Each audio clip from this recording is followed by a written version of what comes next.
Let's go, girls. Welcome to Talk Wealthy to Me. I'm Michelle Taylor, founder of Women in Wealth. From breaking money myths to building wealth and achieving financial freedom, we're here to empower you to create your own path. Talk Wealthy. Now, join the conversation and let's change the way women think and feel about money. Okay, ready? Today's guest is someone who truly embodies what it means to rewrite your story, professionally, personally, and in service to others. Olivia Smith began her career as a trauma nurse, working on the front lines of crisis and care, the physical kind. But over time, she felt called to build something beyond the hospital walls. She went on to found and grow a multi-million-dollar manufacturing company, proving that leadership, grit, and vision can take you far beyond the path you originally imagined. And we talk about that here all the time. But Olivia didn't stop there. She also founded Healing Housing, a nonprofit dedicated to supporting women in recovery, creating safe spaces for healing and second chances.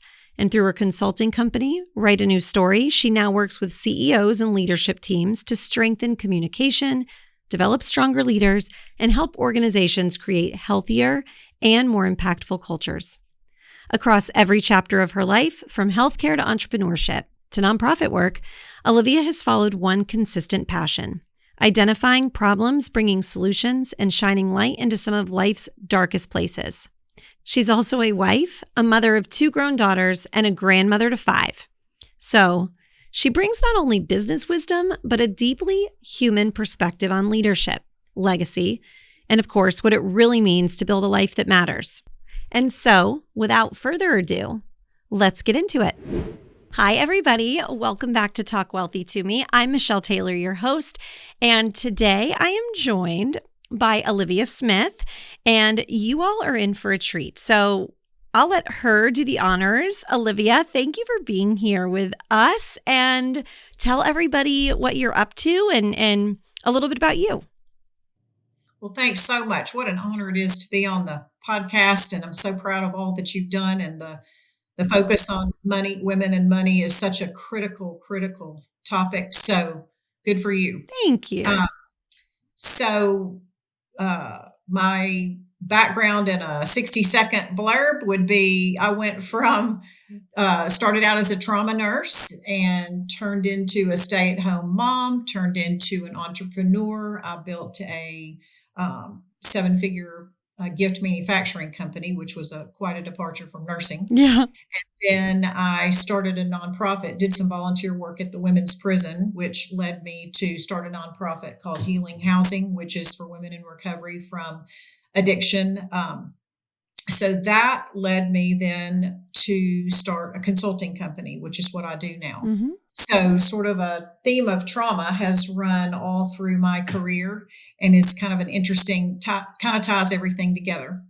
So then I wrote a book, and that's my latest adventure. Is the book is getting ready to come out later in March. And so kind of focusing on getting the book launched and seeing where that goes. You forgot to leave out the part that you've led 100 different lives, which is so common with women. And I think it's so interesting how if you reverse engineer it, you obviously are very nurturing and a caring person and started off in that traditional role. And I think as time has evolved, you've doubled down on that. And now with the new book and obviously with your consulting, you're able to reach an even bigger audience, which is really, really needed and special. I think probably all of us, everyone listening and anyone I've had on the show would probably be able to relate to having some trauma in their story. And I think that it's something that women tend to push down because they are moving so fast. So it's very much needed. So take us through that journey. So to go from nursing, what was it that first made you realize, whoa, okay, women struggling with addiction? Was there this one instance, or was it like a consistent theme of things you were seeing and realizing that you were being called to that industry that let you here? So I guess the trauma nursing early on sort of set the tone for what would come, what I didn't know at the time, but what would come later in my life was a great um, preparatory ground. So as my life continued and I did the volunteer work at the women's prison, I came face to face with a different kind of trauma. So my training was in trauma nursing, gunshot wounds, car accidents, all of those types of trauma. Now I'm working in the women's prison and seeing the ravages and the emotional trauma from the lives of women who had, and this was my aha moment. You don't wake up at 16 deciding you're going to be a drug addict or an alcoholic. Something got you there. And so the women I was working with in the prison all had background stories, which were, as you can imagine, quite horrific. And so my last tour of duty at the prison, I was paired one-on-one with an inmate named Stacy. And basically her story changed my life. As she shared her very private story with me, one of childhood abuse, was on the street by age 13, trying to figure out how to survive. And part of that survival became selling drugs and doing some things that maybe you and I wouldn't think about doing. But if you're a 13-year-old out on the street with nobody, you do whatever it takes. Yeah. And so she, throughout that journey, became addicted. And so after spending a few years which is what landed her in prison, she became a seller of drugs. She was getting ready to be released when I was working with her. And so it sort of threw me into a frenzy because she was going to be released and was dedicated to turning her life around. And in a big city like Nashville, Tennessee, I thought, how in the world is she going to do that? She doesn't have family. She has no financial resources. Money obviously was a big barrier for her because she had none. Right. So in the background, I began calling and trying to figure out what resources we had in Nashville for people like Stacy coming out of prison with nothing, who really were serious about starting their life over. And so what I found through the research I did was there was a dearth of resources for women like Stacy. If you have a lot of money, there are plenty of places you can pay and go and stay and get better. But for people with no money, the resources were scarce. And so one thing led to another, and I just felt really called to do something to help fill this gap. And so I approached the minister at my church and told him what was on my heart. And he introduced me to some other women in the church that he thought might find this interesting. And so we formed a group of about 6 people who worked steadfastly for 2 years on the project. We, in the beginning, weren't quite sure what we wanted to do. And in the end, what it turned into was transitional homes for women in recovery from addiction. And because that's what the community need was. We didn't just want to start something to just say we had started it. Right. We really were trying to fill the need. So our mission was to take the women who had no money, which was the group of women that nobody else wanted, to be honest. And I'd imagine that coming out of prison, I think that it's probably fairly common that all of them were in a position of starting over, because even when people have family or support, if you are spending time in that environment, the likelihood of you coming out and saying, okay, let's get back to it is slim to none. And even if your family could help, at what capacity? Well, one of the biggest problems is now you have a felony on your record and no one will employ you. Yeah. So even if you really are truly seeking a turnaround, you've got impediments everywhere you turn. Yeah. And so that was the group of women we sought to help. And it was not, we did not want a handout.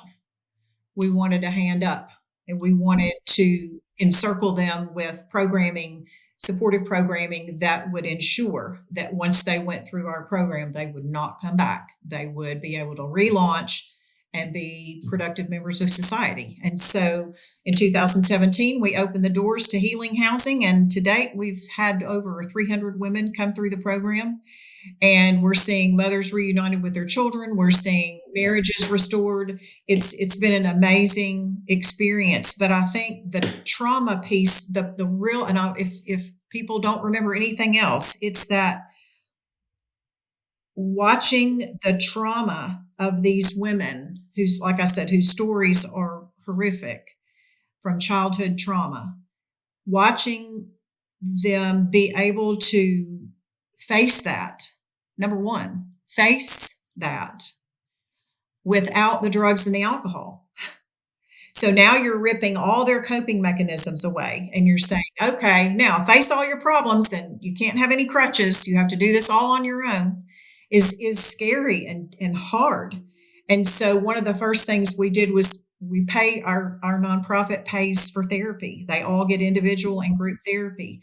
And they say that's the very biggest reason that they're able to recover and stay recovered is that therapy piece. And it's quite expensive and we have to raise a lot of money to be able to afford to pay for the therapy. But to me, if you're going to have a nonprofit and all you're doing is cycling women back in and out, you're not helping the situation. So I think pay up front, raise the money, pay up front and raise the resources to properly help them address their issues. And we have found that we have a very high success rate of women coming out and them staying sober. And that's what we wanted. And so I think we have the best program in town and we continue to stay focused on the women that have no financial resources. And so all of that, going from gunshot wound and car accident trauma to watching the emotional trauma, which I had really not been exposed to in the trauma unit. You're working on the physical. I'm faced with the emotional trauma of the women and their stories. And then, as a side note, one of the main reasons I stepped away from running the nonprofit was money related. I realized pretty early on that one of the first primary jobs of the executive director was going to be to fundraise. And I was raised to not talk about money, to not ever borrow money or ask for money. And I mean, that was just taboo. And so here I find myself in a situation where you were doing all the things you were told the initial capital to get the doors open. But when I realized that was going to be an ongoing job of mine, I literally could not do it. And you can't run a nonprofit and not have the ability to fundraise. And so it was crazy, but I tried and I think I made a little bit of progress, but I would be sick to my stomach knowing that I was going to have to ask the person with whom I was meeting for money. And so finally, I just told the board, there were other things going on that also helped me make that decision, but I just really felt like it was time for a different kind of leader to take over. And so put a new leadership team in place. And the person that runs it now has no trouble at all asking for money. So it's been a lot better. But it's funny how I didn't really realize at the time what that pattern was about. Mm-hmm. But as I started the consulting company and got more into the working with business clients and learning about their patterns and doing some assessment work, some DISC assessment work where we really dive in and understand the person and start using that as kind of a diagnostic tool. I sort of diagnosed myself and realized my problem was a pattern problem from when I was a child. And I carried that all into adulthood and it was a malignant problem for me. And that's the case with so many of us, men and women. You know, growing up, and especially now that I'm a parent, you don't think the things I'm doing now are going to shape the behaviors, the inner voice of et cetera, of the kids that I'm raising or, you know, in their circle, even nieces and nephews. And it is truly staggering because I remember little things, and I have said to my parents before, oh, remember that one time X, Y, and Z? And they'll look at me and say, how do you even remember that? You just don't know what's going to make the impression and then what you're going to do if you're going to put it in your backpack and carry it along with you. So no pressure out there, ladies and gents, parents that are out there. I mean, but it's hard. It's a minefield. And I think it's really interesting that you bring that up because so many of us are so focused on, going after this thing and helping everyone else that we don't stop to self-diagnose maybe patterns and behaviors we see in ourselves. And isn't it funny how oftentimes what you're helping others do, you were yourself Yes. not the best at? I mean, that's my story with money. I made terrible money decisions. So I think that it maybe is a little bit of, I've been there and done that. So let me help you avoid the mistakes. But maybe also there's a little bit of healing in the work for all of us as we continue to do it and impact positive change. Well, I also think having been raised with absolutely zero training about money. I mean, I got to college, and every time I got my bank statement, I thought whatever the bank statement said the balance was how much money I had. And so, I was overdrawing my bank account every week, and the bankers calling my parents and saying, "What's she doing?" And I mean, I just didn't know, literally had no clue. So you're in good company. Most of us have the same story, and it really is remarkable. It is. And then when I started the manufacturing company, I didn't have anything to do with the money, didn't want to have anything to do with the money. So I hired as they tell you, hire people to do their jobs and leave them alone, let them do their job. Well, I went through 2 embezzlements. So because I just wasn't, it just goes on and on and on. It really does. And I think that I'll interrupt you there for 1 second, because I think it's so important to use that as a reminder that for anybody listening that doesn't enjoy finances, that is okay. If you're in a relationship or a situation where the other person is leading the charge, don't feel like, oh, great, I don't want to do this, but Michelle's telling me I have to, or Olivia's telling me I have to. I'm not saying that at all. What I'm saying is find the people that you know, like, and trust around you to bring them to the table to help you with these things because you don't love it. And I think what you would say, my dad went through the same thing with a partner that was doing things that weren't honest, and he ended up having to file bankruptcy for his business. Right. Don't have so much blind faith that you set yourself up to be in a situation where you're taken advantage of or you get into some trouble. If finances are not your favorite thing, that's okay. Just understand a little bit. It's funny because I joke, your finances were my technology. There's a lot I don't understand about, when building websites and doing all of the things we've had to do for Women in Wealth, where I just say, yeah, okay, I don't understand. Go ahead. And I have to check myself, like I tell everyone else to. You can't just push it off. You have to understand enough to get the big picture. I think looking back on that part of my business life would be hire smart, but that doesn't mean that you can stick your head in the sand. And so whether it's working with a CPA and having them say, okay, here are the 5 things I want you to do every day related to the money. It's, whatever it is, it's open the online bank account and look at the last few transactions that have happened, make sure they're legit. Just some quick things that might take 10 minutes or less every day, but they become a pattern. Every time the bank statement comes, open it. Yep. And look at it and make sure you understand that there aren't any weird transactions on there that you don't recognize. It's just basics. You don't have to be a rocket science to open your bank statement and look at it. But I wasn't doing those basic things. And it was because I used the excuse, I've hired somebody smart to do that. And she was the very one stealing from me. So, it's just, there are some things to put in place if you're the owner. And I do, even if you don't like money, you cannot put your head in the sand and use that as an excuse. You have the responsibility to yourself and to your staff that you're paying attention.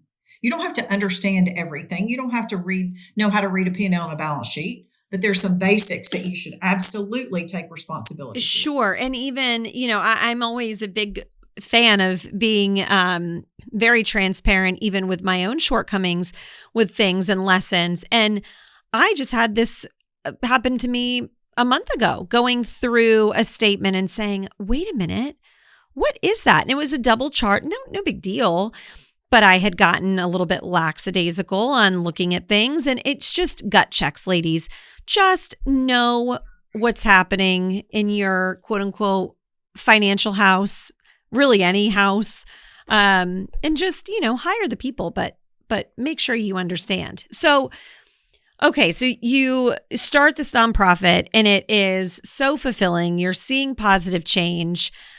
First, do you keep up with the woman that shared Yes. this impactful story? And I think, does she understand how important that was to you? Yes, and she ended up moving to Florida. There was a family member down there that she felt was close enough to her that together they could she could gain something from being closer to this family member. And so she moved to Florida. She's been there 7 or 8 years now. Oh, She's good. clean and sober. She's married. She has absolutely turned the corner. And now she's a steadfast AA, dedicated in her Alcoholic Anonymous work and helps other people with their recovery. So it's full circle for her. And it's just been wonderful to see how her life, and she's very aware at what her story, and that's, I named my company Write a New Story because I see it happen in the business world. I saw it happen with Stacy.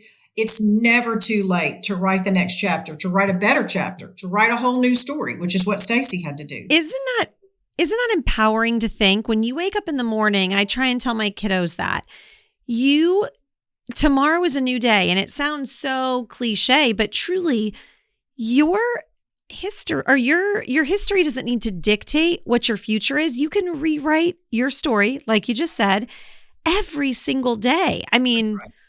it does give you kind of the guts and the permission to go after what you want. And if it doesn't work, do it again the next day. That's I love right. that. And that's what I tell my business clients is, yes, things are a mess. It's not, you're not running the company exactly the way you want to, and you feel like you've sort of created this, but it's not too late. We've got so much working room here. There's so much opportunity, but it all comes back to getting sort of in the weeds and starting with them and doing the self-assessment work necessary because the typical issue someone will come to me with is never really ends up being what the real problem is. The real problem usually starts with them. And so that's hard medicine to swallow as a business owner, but I always start, no matter what problem they are bringing to me, we always start at the beginning, and that is what's going on with you. So something just crossed my mind, and I think that this may be interesting to understand. Of the women that you dealt with, we talk about them coming out of serving and having no resources, but did you find a commonality with women going in? Were most of the time the people that were in the prison system, did they have a strong financial background, or were these people most of the time coming from humble beginnings where money was a big issue, and money, the issue around money may have been a root cause of why they were making some of the choices they were making? Or did you encounter a mix of also, people that just didn't make good choices in spite of having a foundation? So my experience is most women come from very tragic backgrounds, lower socioeconomic standing. Many of them find themselves like Stacy did. Even if the parents are in the home, they're not being parented. The way they were parented was drugs were on the table. By the time they were age 3, they'll say, that's all I ever saw. I've had them tell me, I don't know how to make a bed. I was never taught how to, these women come from circumstances that are difficult to imagine. In the business world, when I see women, so the difference is in the ones that drink and drug and use that as their coping mechanism, quite frankly, they may be still alive because they found a coping mechanism. Oh, that's a good point. We may not think that was a good choice, but it was the choice they made, and they're still alive. They didn't commit suicide. They're still here. And so in the business world, when I see women behind closed doors, CEOs, whoever I'm working with, the stories are similar. But instead of drinking and drugging, maybe their drug became work. Yeah. And power and climbing the ladder and being on the hamster wheel. And that is how they've survived whatever they've been through. And that was the common theme that I kept seeing in my clients in many instances was background of trauma, but the way they had dealt with, and most of them were from at least middle class Mm-hmm. instead of the lowest socioeconomic class, not always, but most of the time. They had a little bit better start than others, but Okay. the things that had happened to them that now I'm hearing about behind closed doors have set up the patterns to cause them to be behaving the way they They do. are in their And CEO chair. and it's a vicious cycle. And it's a vicious cycle. And furthermore, they don't necessarily see it as a problem. They know things maybe aren't working the way they want them to at work, but they've never really associated that back to them and their behavior. And there's a saying I use, which isn't very nice, but it's very true. And it is, the fish stinks from the head down. Yeah. And that is very true. When they come to me telling me about how so-and-so is, or the leadership team's not doing what I need them to, or whatever, I stop again and say, well, let's stop for a minute and talk about you and see how you're doing and what you're doing and how effective that is. And then that's the scary work. That is the scary part. And that's where, there's one that haunts me more than most. And it was a woman, she had her PhD, very smart. And I'm working with her. I'd done her DISC assessment. And a lot of this conversation starts when I go through privately review people's DISC assessment results with them, because I see patterns in the DISC assessment results that I'm able to then know sort of some questions to ask surrounding those patterns that I picked up on. And so I had picked up on a pattern that I was questioning the woman about. And she, I said, have you ever considered therapy? She had shared a little bit about, it became obvious that something in her background had happened. I didn't need to know what it was, but it was pretty obvious. And I said, well, have you ever considered therapy? And she sat quietly for a minute. And then she looked at me and she said, I'm afraid to open that box. What would become of me if I opened that box? And I'm sitting there thinking, okay, you're probably in your 60s. You've carried these suitcases that are so heavy, you couldn't check them on airlines if you tried to get on a plane. You've been carrying this your entire life. Mm-hmm. You're a leader. You're leading students. You're in an academic institution where, learning is paramount. And you're carrying suitcases that are so heavy. Yeah. I don't know how you're getting through the day. And just, I see it over and over and over again. Well, it's interesting that you say that. One of my best friends has said that. And it's like, what if my journey is what's made me me, which has allowed me to be successful? And if I go backward and unpack all of that, what if it changes who I am fundamentally and it affects everything? And it's crazy. So, wow. I mean, well, I think the joy of that exploration, and no kidding, it's hard work. And I tell people it's smelly and dirty and hard. And then the clouds start to lift and the sunshine starts peeking in and you can breathe again. And you're better for it.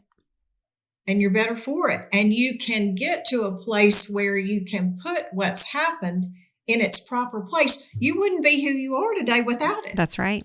Good or bad. You're where you are in part because of those experiences, and you're able to not necessarily have gratitude for those probably not so great things that happen, but they're put in a place where it makes sense and you're able to celebrate who you are, where you are, and how that came to be. Sure.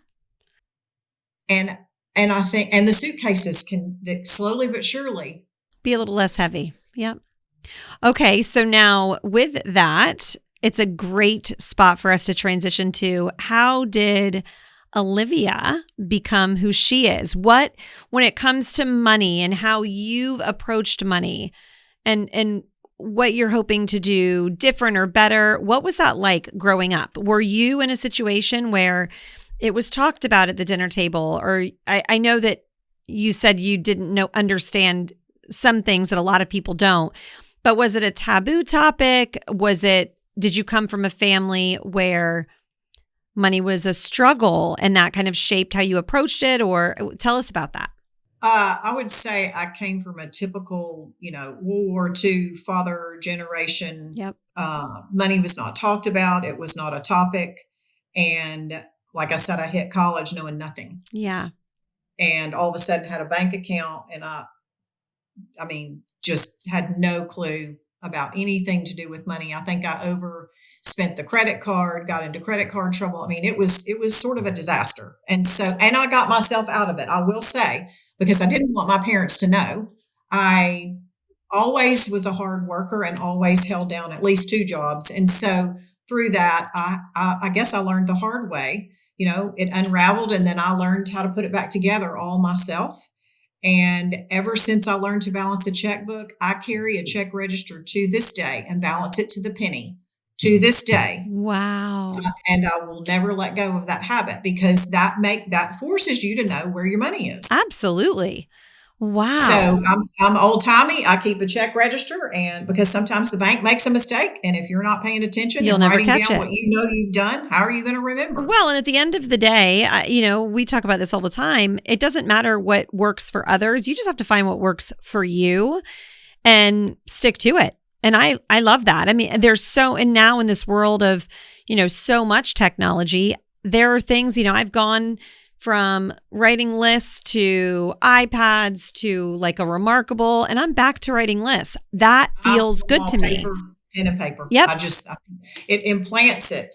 The lazy way of doing things for me doesn't implant it in my brain like it does if I'm literally writing it with my hand and having to look at it on the paper. For me, it sticks with me a little bit better when I do it that way. So what do you think is the one thing that if you could go back and tell that version of yourself, that young woman just on her own, maybe out of college, it doesn't have to be the version that's 18, but even 25, what do you think you would like to tell her that could have changed or saved you a little bit of heartache or interest or something when it comes to the treatment of money in your young life? I guess a blunt way of talking about money is money equals safety. Money is safety. I love that. And I think at the core of who all of us are, safety is a core feeling that primal need, want, should have. And so whether it's taking a basic accounting class, whether it's sitting your CPA down and saying, give me a crash course, some way, somehow, gaining a basic understanding of how money works, what money is, how we should respect money, I think is something I totally disregarded. And as a result, in becoming a business person and knowing nothing about money, I almost lost my company because of it. And the end of the day, looking back, I think that was very irresponsible, and that falls on me, not the stealing, but my irresponsibility in not facing the basic responsibilities I had as a business owner. And so I think I would tell myself, buck up, sister, and there are going to be some things you don't want to do. They're not your favorite things every day, but 5-10 minutes every day may save your company. Wow. Well, and that's so true. It's like the small compounding habits, right? That you just need to do to make sure you're looking out for yourself. And I think that, we all make mistakes, but the best thing that you did and that I did is working your way out of them and learning. Sometimes the school of hard knocks and learning the hard way is a very, unrivaled teacher. It's been my best teacher for sure. And when I work with clients, I tell them what I tell you is from all the mistakes I made. I'm trying to help you not go down that road, because you don't have to. You don't have to go down that road. It's funny. I say that to clients all the time. What I'm telling you to do is the culmination of 11 years of this career, talking to thousands of clients, most of them women, and using their hindsight as your foresight so that you don't have to go through the same thing. No. And it's important to understand the roles of people in your life. And, do you need a CPA? Maybe, maybe not. Do you need an accountant? What's the difference? Have a bookkeeper. Just because you can do your books doesn't mean that you should do your books. Have a wealth manager. If you've got people that are, we talk about tax strategy ad nauseum in what I do, but I always do it in partnership with either with a CPA relationship. You need to make sure everything you're doing when it comes to money is collaborative, because everybody is real good at giving advice, but that advice is based on their own experience and what they've heard. But there are, caveats and little things that you need to make sure make it appropriate for you. So get the team, have the right people, and make sure, for goodness sake, that the team is talking to each other so that somebody isn't doing something right under your nose that you don't even know. And, even going back to what you said about not understanding, I can't tell you how many times I've talked to people and said, you know how when you're in debt and that interest just totally sucks the joy in life out of your financial picture? Oh yeah, it sucks, right? Imagine if that interest was doing the exact same thing, but you were collecting on it. And I think that sometimes, and that's, a basic principle of how it works. It's just that it's favoring one person over the other. So if you can figure that out and say, okay, I want to be the one collecting the interest or the dividends or the growth, you just flip it on its head and you end up in a different place. And I know we're coming close to time, so I'd love to give just a few minutes here at the end. Tell us about the book, what led you to the book, and where people can find it and support this amazing career that you've built and keep the momentum going of healing past trauma for all of our benefits. So the book is named Dealing with Healing. Mm-hmm. And I think the word dealing was very purposeful because what I was seeing and continue to see in the CEO seat is people that have been unwilling to deal with trying healing on. Mm-hmm. Because they're scared, they're ashamed, they're fearful. And that's preventing them from a life that they can't even imagine because they put the blinders on because they're too afraid to, like you said, go into that box and let it be opened. And so the pattern that I kept seeing of this over and over again, I felt like the stories needed to be told. The book tells the stories of 9 different entrepreneurs, 2 men, 7 women, successful entrepreneurs who all have histories, mostly of childhood trauma, pre-age 18. But there are 2, one was sort of more college age and one was an adult story. But they were gracious enough to lay their stories out. Stories aren't pretty, but my goal was, more than anything, is to help people understand they are not alone. Yeah. They're sitting in their chair thinking, nobody would understand this. I can't tell this story to anybody. I'm too afraid. Nobody will understand what I've been through. And it couldn't be farther from the truth. I didn't have to go to find 9 stories. Did not take me any time. Yeah. 70% of adults have had some pretty significant trauma happen in their life. So if you're sitting in the CEO chair and you're fortunate and have not had that, I can assure you 3/4 of your workforce has. Wow. And for you to have that awareness as a leader, even if you haven't had a significant traumatic event, and the trauma I'm dealing with in my book is mainly that pre-age 18 trauma. And I introduce a trauma questionnaire, which is a tool that is out there in the world. Most people don't know about it, but I use that questionnaire as well as the DISC assessment. And those 2 tools are what I use with my clients to start unpacking what's behind the CEO, what's really making them tick, what are the behaviors that we're seeing that are our clues to something deeper going on, and we start there and go from there. So I think what I wanted the CEOs that I kept seeing these same patterns emerge, I wanted them to know they aren't alone. If anyone can read these 9 stories and connect with a story in the book and they can say, gosh, here's her healing journey, here's how she did it. That sounds similar to my story. If she did it, I can do it. That's, writing a book is hard, and the journey to even get it published is harder. Sure. And I thought, you know what? It'll make it all worth it if one person can read one story in this book and say, wow, I went and got help because of the story that I read in the book. And I'm not alone. And I know that now. And I've found healing. That was really what my hope was for the book. Well, I think that it's amazing that you did it. And I think it's so wonderful that those entrepreneurs shared their story. I think it's important to say, as we kind of wrap things up, that trauma also isn't something that anyone needs to be feel embarrassed about having. As anybody who knows me or knows me from this or from, social, I am pretty happy-go-lucky, and I will never forget saying to someone in this conversation, same vein, saying, I had a great childhood and I don't have any trauma. And the person was sitting next to me said, you had leukemia as a 17-year-old. Your parents got divorced. You had to go through IVF. Of course you have trauma.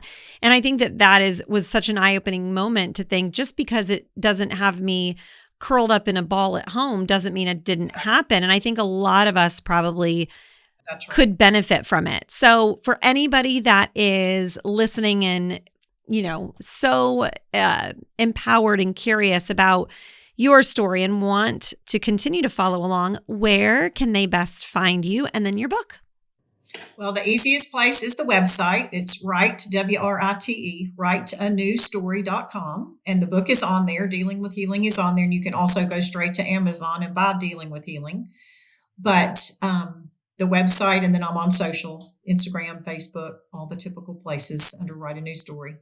So thank you for asking. And I just hope again that it can help one person. Sure. If one person can buy the book and read the stories and be moved to seek out help, that would be amazing. A blessing. Well, I loved hearing more of your story. Thank you so much for spending your life trying to help others and, in a much smaller scale, a little bit of time here with me and the listeners. And for all of you, thank you to you as well for spending your time with me again. And until next time, let's continue to change the way women think and feel about money together.